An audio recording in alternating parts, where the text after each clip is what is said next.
Food topic जो आपके CTET का सिलेबस है उसका पार्ट 3 देखने वाले हैं। पार्ट 1 और 2 में आपको कार्बोहाइड्रेट, प्रोटीन के बारे में डिटेल इन्फॉर्मेशन दी गई है। डिटेल इन्फॉर्मेशन इसलिए दी गई है क्योंकि जो आपका पेपर बनेगा अब तो ऑफलाइन होने वाला है, तो एनसीईआरटी के कंप्लीट टॉपिक आपसे पूछे जा सकते हैं। किसी भी लाइन से उठा के क्वेश्चन पेपर बनाया जा सकता है। तो अगर एक बार में सीटेट पास करना है तो हमारे पास अभी टाइम भी है, हम पढ़ सकते हैं। आपको इस वीडियो में आपको दिखेगा कि हर एक टॉपिक से इतना ज़्यादा ले लिया गया है कि अगर वो कुछ भी देते हैं तो आपका पेपर नहीं रुकेगा, आप आसानी से उन क्वेश्चंस को कर लेंगे। तो अगर चैनल पे फर्स्ट टाइम विज़िट किए हैं तो चैनल को सब्सक्राइब ज़रूर कर लीजिएगा, क्योंकि अब हमारी तैयारी और ज़ोरों शोरों से होगी। चलिए आगे का टॉपिक स्टार्ट करते हैं। तो आज के इस वीडियो में हम लोग फैट से स्टार्ट करेंगे। जैसा कि कार्बोहाइड्रेट और प्रोटीन हम पहले ही पढ़ चुके हैं, तो फैट क्या होता है? फैट भी एनर्जी गिविंग फूड है और कार्बोहाइड्रेट की तुलना में वसा से यानी फैट से अधिक ऊर्जा प्राप्त होती है। 1 ग्राम वसा के ऑक्सीडेशन करने पर 5.65 किलो कैलोरी ऊर्जा प्राप्त होती है। ये क्वेश्चन बन सकता है, इसलिए मैंने इसको पॉइंट में लिया हुआ है। नेक्स्ट देखते हैं वसा के स्रोत क्या हैं, यानी सोर्सेज ऑफ फैट क्या क्या हैं। तो मछली, मांस, अंडा, घी, मक्खन, दूध, बादाम, पनीर, सोयाबीन तेल, ये सारे क्या हैं?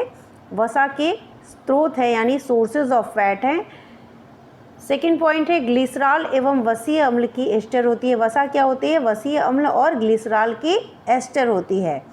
जंतु वसा अर्ध ठोस होती है, जबकि वनस्पति वसा तरल रूप में होती है। जंतु वसा क्या होती है?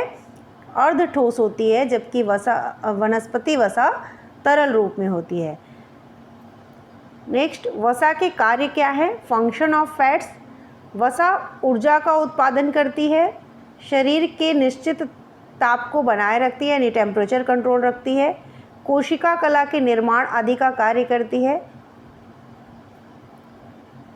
इसमें अत्यधिक कैलोरी होती है और ये आवश्यक वसा अम्लों के मुख्य स्रोत होते हैं।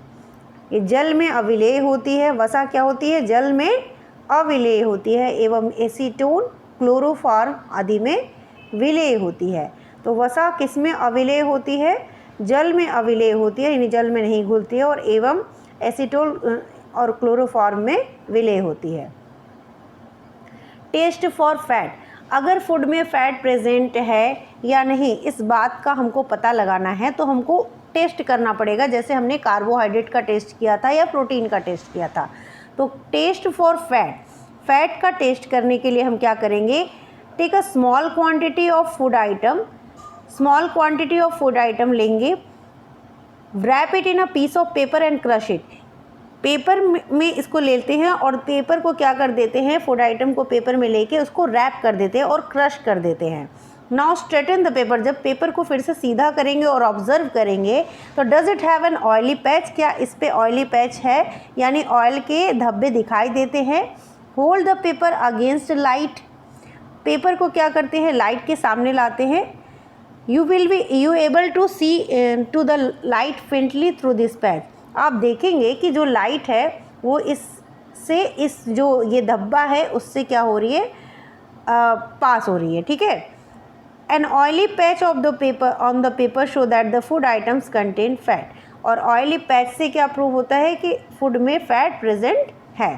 तो इस तरीके से हमने फ़ैट का टेस्ट कर लिया कि किस फूड आइटम में फ़ैट है या नहीं है। नेक्स्ट देखते हैं विटामिन, जो कि बहुत इम्पॉर्टेंट है। विटामिन से हर एक एग्ज़ाम में, सिर्फ सीटेट नहीं डीएसएस भी, कोई भी एग्ज़ाम हो जिसमें विटामिन से क्वेश्चन नहीं पूछा गया है तो विटामिन में हर एग्ज़ाम में क्वेश्चन पूछा जाता है और हम पूरे के पूरे विटामिन से जो भी कवर हो सकता है सब करेंगे। चैनल को सब्सक्राइब ज़रूर कर लीजिएगा, न्यू चैनल है इसलिए आपका जितना सपोर्ट होगा, जितना कमेंट आएगा उतना अच्छा रहेगा। विटामिन की खोज कैसिमिर फुंक ने सन 1911 में किया था। विटामिन की खोज किसने की थी? तो कैसिमिर फुंक ने की थी। कब की थी? 1911 में की थी। यह एक प्रकार का कार्बनिक यौगिक है। विटामिन क्या है? एक प्रकार का कार्बनिक यौगिक है। टाइप्स ऑफ विटामिन, घुलनशीलता के आधार पर विटामिन के कितने प्रकार होते हैं। तो घुलनशीलता के आधार पर 2 टाइप्स के विटामिन होते हैं। एक होता है वाटर सॉल्युबल, जल में घुलनशील, जो होता है विटामिन बी और सी। तो ये क्वेश्चन पूछ लिया जाता है कि निम्नलिखित में से कौन सा वाटर सॉल्युबल नहीं है या है, इस तरीके से क्वेश्चन किया जा सकता है।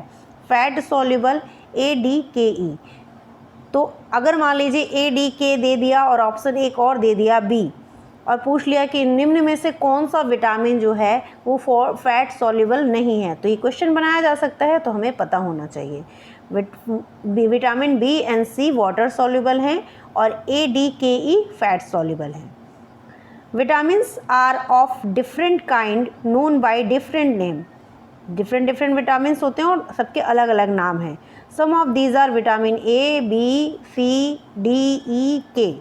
There is also group of vitamin called vitamin B complex. एक ग्रुप होता है विटामिन का जिसको कहते हैं विटामिन B कॉम्प्लेक्स, जिसमें बहुत सारे विटामिन B होते हैं। उनके नाम बहुत सारे, वो अलग से हम एक वीडियो में, शॉर्ट वीडियो में पढ़ लेंगे। विटामिन A का रासायनिक नाम होता है रेटिनॉल। इसका सोर्स होता है विटामिन A किस में पाया जाता है, विटामिन A का रासायनिक नाम क्या है, रेटिनॉल। बहुत इंपॉर्टेंट है। इसका सोर्स क्या है, गाजर, मछली का तेल, मछली का यकृत तेल, दूध, घी और हरी सब्जियां, इसमें विटामिन A पाया जाता है। इस विटामिन A की कमी से कौन सा डिजीज़ हो जाता है, तो विटामिन A की कमी से रतौंधी डिजीज़ हो जाता है। विटामिन A का फंक्शन क्या है, keep our skin and eyes are healthy, हमारे स्किन और आँखों को क्या करता है, हेल्दी रखता है। अगर विटामिन A हमारी बॉडी में नहीं होगा तो हमारी स्किन अच्छी नहीं रहेगी, हमारी आँखें अच्छी नहीं रहेंगी और हमें रतौंधी नामक बीमारी हो सकती है। ठीक है। विटामिन B का रासायनिक नाम क्या है, विटामिन B का रासायनिक नाम होता है थायमिन। और अगर विटामिन B की कमी हमारे बॉडी में होती है तो हमें कौन सा डिजीज़ हो जाता है, बेरी।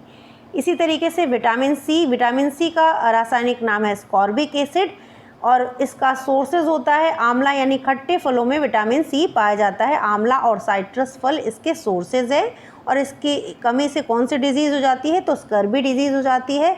इसका फंक्शन होता है प्रतिरोधक क्षमता को बढ़ाता है।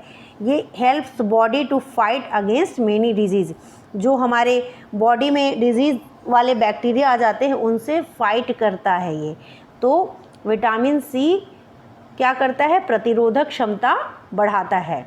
नेक्स्ट है विटामिन D, जिसका रासायनिक नाम होता है कैल्सीफेरॉल और इसकी कमी से जो डिजीज़ हो जाता है वो है ऑस्टियोपोरोसिस एंड रिकेट्स। बहुत पूछा जाता है कि रिकेट्स किस विटामिन की कमी से होता है, तो विटामिन D की कमी से रिकेट्स एंड ऑस्टियोपोरोसिस हो जाता है। विटामिन D का फंक्शन क्या है, हार्मोन की तरह भी वर्क करता है। विटामिन D और क्या करता है, help our body to use calcium for bones and teeth और बोन्स के लिए कैल्शियम यूज़ करता है और हमारे दांतों को स्ट्रॉन्ग बनाता है, हड्डियों को मजबूत बनाता है विटामिन D। विटामिन E, जिसका रासायनिक नाम टोकोफेरॉल है और इसकी कमी से नपुंसकता हो जाती है। विटामिन E टोकोफेरॉल, रासायनिक नाम क्या है, टोकोफेरॉल और इसकी कमी से कौन नपुंसकता हो जाती है। विटामिन K, जिसका नाम है, रासायनिक नाम है फिलोक्विनोन और ये रक्त का थक्का जमाने का काम करता है। तो विटामिन K की अगर कमी हो जाती है बॉडी में तो रक्त का थक्का जमने में प्रॉब्लम होती है। मिनरल्स क्या होते हैं, मिनरल्स जो हैं are needed by our body in small amount, हमारे बॉडी को थोड़े अमाउंट में चाहिए लेकिन ये बहुत ही ज़रूरी होते हैं हमारी बॉडी के लिए।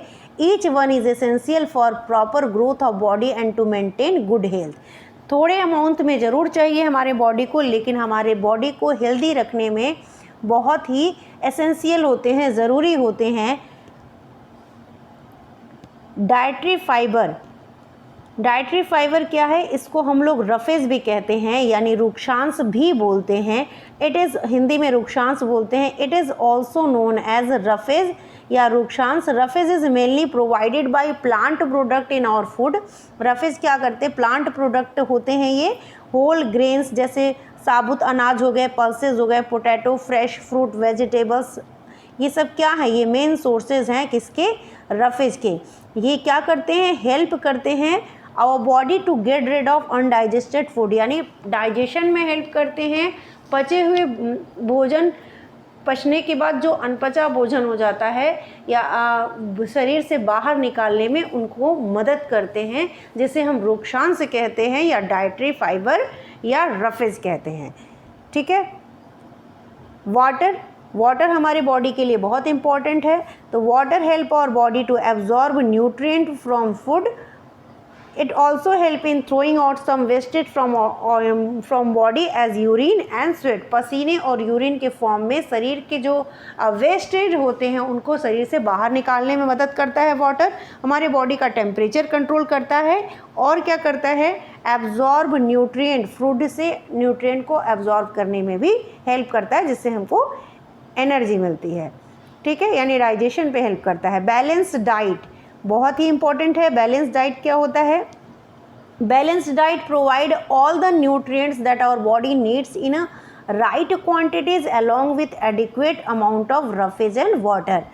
एक ऐसा डाइट है जिसमें सारे न्यूट्रिएंट हो, कोई न्यूट्रिएंट ज़्यादा या कम ना हो, सारे nutrient according to the age, मतलब इंसान जिसके लिए ये वो डाइट है उसका एज क्या है, उसका वेट कितना है, उसके हिसाब से हर एक न्यूट्रिएंट उसको मिले, किसी भी न्यूट्रिएंट की कमी ना हो। तो ऐसा डाइट क्या कहलाता है? बैलेंस डाइट कहलाता है। Balance diet provide all the nutrients that our body needs. हमारे बॉडी को जिस भी न्यूट्रिएंट की ज़रूरत है वो सारे न्यूट्रिएंट प्रोवाइड करता है इन राइट क्वांटिटी, एक सही मात्रा में, अलॉन्ग विथ एडिक्वेट, एक प्रॉपर अमाउंट ऑफ रफेज भी होना चाहिए, उसमें वाटर भी होता है। मतलब कि अगर किसी इंसान को पूरा भोजन दे दिया गया लेकिन उसमें विटामिन सी की कमी वाला भोजन, विटामिन सी वाला भोजन नहीं दिया गया है, तो उसको वो बैलेंस डाइट नहीं कहलाएगा। बैलेंस डाइट मतलब सारे न्यूट्रिएंट इक्वल राइट क्वांटिटीज़ में होनी चाहिए। डिफिशियंसी डिजीज़, अगर बैलेंस डाइट किसी को नहीं मिलता है तो जिस न्यूट्रिएंट की कमी होगी उसके कारण कोई ना कोई डिजीज़ हो जाएगा और उसी को कहते हैं हम डिफिशियंसी डिजीज़, यानी कमी के कारण होने वाला रोग। तो डिफिशियंसी डिजीज़ क्या है? डिफिशियंसी ऑफ वन और more nutrient in our food for a long time may cause certain disease और डिसऑर्डर्स। अगर कि हमारे फूड में दूध नहीं मिल रहा है या कोई एक चीज़ नहीं मिल रही है तो उसकी कमी बहुत टाइम से चली आ रही है फूड में, तो उसकी कमी के कारण हमारे बॉडी में डिजीज़ हो जाएगा, जिसको हम बोलेंगे डिफिशियंसी डिजीज़। अब डिफिशियंसी डिजीज़ का एक चार्ट दिया हुआ है यहाँ पे, जिसको ये चार्ट इतना इम्पॉर्टेंट है कि हर एग्ज़ाम में आपको देखने को मिलता है। तो विटामिन ए पहला है, और विटामिन ए की कमी से क्या हो जाता है? Loss of vision, poor vision. Vitamin B1 की कमी से बेरी हो जाता है। विटामिन सी की कमी से स्कर्वी डिजीज़ हो जाता है। अगर विटामिन डी हमारी बॉडी में कम है तो रिकेट्स हो जाता है, जिसमें जो हड्डियां होती हैं वो सॉफ्ट होकर मुड़ने लगती हैं। कैल्शियम की कमी से बोन्स और टूथ में जल्दी से हड्डियां कमज़ोर हो जाती हैं, दांत गिरने लगते हैं, यानी weak bones and tooth decay. Iodine की कमी अगर हमारे बॉडी में हो जाएगी तो ग्वाइटर यानी घींगा रोग हो जाता है। जो गले की ग्रंथि हैं, ग्लैंड्स है, अपीयर स्वॉलन, वो फूले हुए दिखाई देने लगते हैं इसमें। और मेंटल डिसेबिलिटी भी बच्चों में आ जाती है। आयरन की कमी से एनीमिया डिजीज़ हो जाता है, जिसमें बॉडी में वीकनेस होने लगती है। तो ये इतना इम्पोर्टेंट है कि आप किसी भी एग्ज़ाम में देखिए, ये जो चार्ट आपको दिया गया है इसमें से एक क्वेश्चन हर एग्ज़ाम में आता ही आता है। तो इस चार्ट को तो आप एकदम अच्छे से लर्न कर लीजिएगा। वीडियो को स्किप करने का कोई मतलब नहीं है, क्योंकि जो भी कंटेंट दिया जा रहा है वो एकदम सॉलिड है और आपके काम का है। तो अगर वीडियो अच्छी लग रही हो तो चैनल को सब्सक्राइब कर लीजिएगा। आज की क्लास यही है और मेरे ख्याल से फूड टॉपिक कंप्लीट हो चुका है। अब इसके MCQ करने की बारी आती है। तो अगर आपको वीडियो अच्छी लग रही है, चैनल को सब्सक्राइब करिए, फ्रेंड को शेयर करिए। चैनल नया है लेकिन आपको कंटेंट में कोई प्रॉब्लम नहीं मिलेगी। Thank you.